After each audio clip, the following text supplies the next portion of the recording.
Hey guys, I am Vixia, and welcome back to the How to Draw a Map series thing that I am doing. Today I will be showing you how to draw geographical features other than the actual coastline and stuff, like forests and mountains and rivers, and where those should be drawn. And as you can see, I did make a few corrections. Like there was a straight line here. You don't really want any straight lines ever. Like even this one might be a little too smooth, but it's fine for these purposes. But yeah, and so the first thing we'll be talking about is rivers and where they should start. Well, they usually start where rifts in the land from the sea are, like bays or deltas or stuff. Those are all like clusters of rivers forming a much larger river. So right here would be a great place to start that, right there. And so we're just gonna, you want your rivers to be very thin because you don't want them to look like country borders.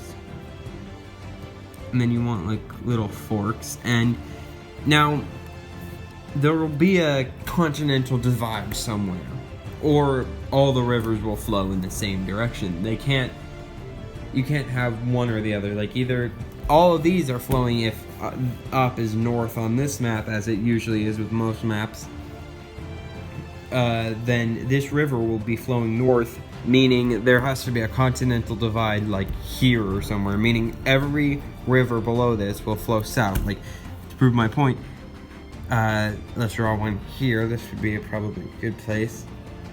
This one would probably flow like this direction, and maybe even almost to the coast, or maybe even to the coast. And that's a small river. This will be a fairly dry continent, just because this will be a kind of long episode already, and I don't want to, spend too much time on rivers, which are definitely not the most important part of a map. And yeah.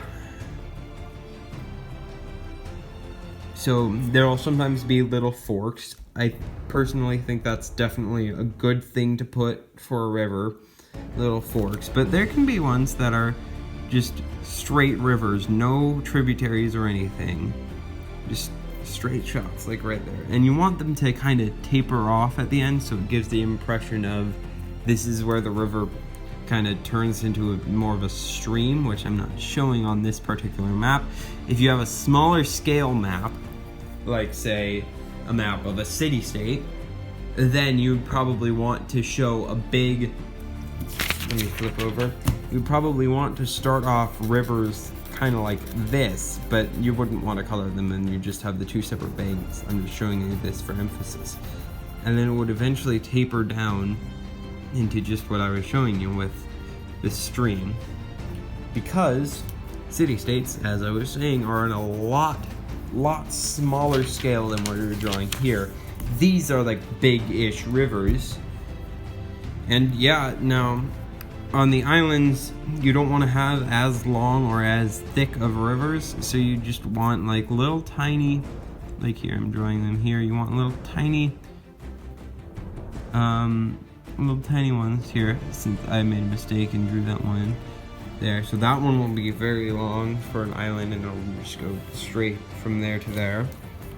And this one would most likely have one running north there, and then maybe east and meandering a little bit, and then that.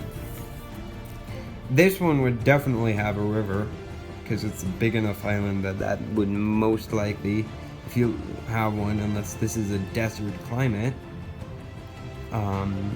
But yeah, and we could even put one flowing, I think, let's say this is our continental divide.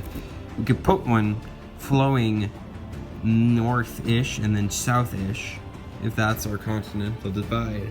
Now, obviously, in the real world, continental divides aren't across continents because they're continental divides only on one landmass.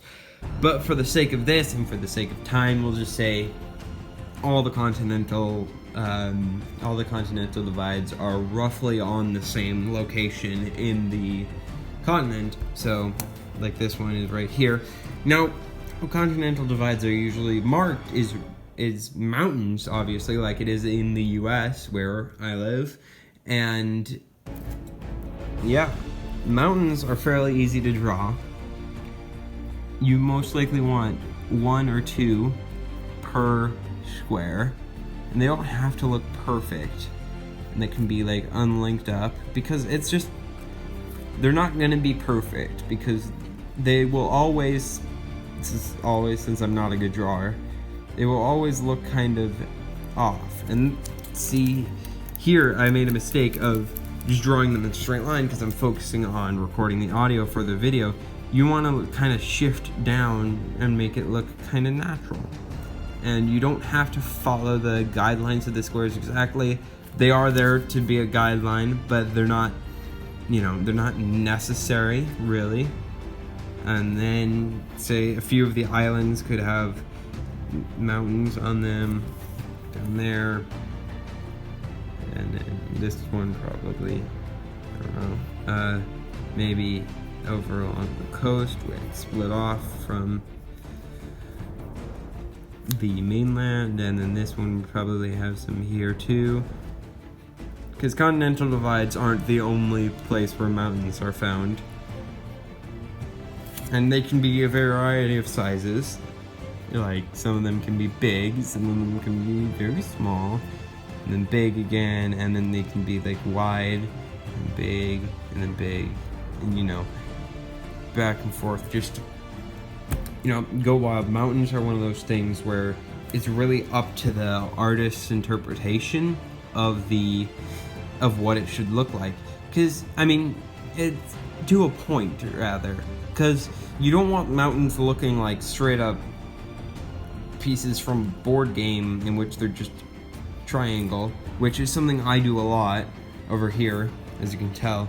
And I try to avoid that by going back over them with a little bit of squiggle, but not too much, so that they kind of look more, you know, natural. And there can be like little tiny mountain chains, not big mountain chains, like, but within those big mountain chains, there can be little tiny mountain chains, like up and then over a little bit with different points on that. And we'll make this area pretty flat, like from this area over, and yeah. So this suggests that either there's volcanic activity or these areas all came together at some point because of continental drift and stuff. And the last thing I'm going to show you today is how to draw forests. Now, you're not going to draw every single individual tree because they're trees. You're not going to, that would take an immensely long amount of time, and it just wouldn't be, you know, it wouldn't end up looking good. It would be too crowded. So what I tend to do is I tend to just kind of do like little pencil strokes, and it gives the impression of there being something there. And in a little key on the bottom, there can be like a thing saying like, oh yeah, these light slashes mean there's a forest there.